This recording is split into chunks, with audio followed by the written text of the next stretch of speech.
So turis datang macam-macam negara datang KL Tower tu. Jadi macam nak buat sale Pandai-pandai 10, 20, 30 kan, even 50, 70, 100 pun senang-senang lah.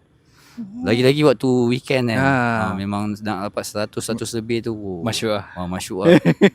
Tu memang masyuk lah. Berapa paling tinggi dapat? Muhammad. Itu pun tak ada lah kerja rajin sangat. Masa tu dapat boleh tahan lah dekat 10 ke 11 lah macam tu. Okay.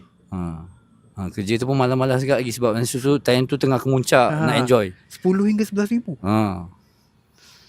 Oi. Allah akbar. Best.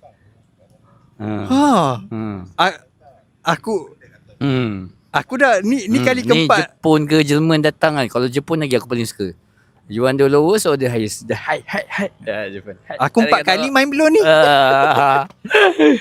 Sebelum kerja KL Tower lagi, masa kerja padi ni tu dah main belum lah. Masa tu kerja F&B memang bawah 2,000 kan. Roti kau dapat bawah 2,000.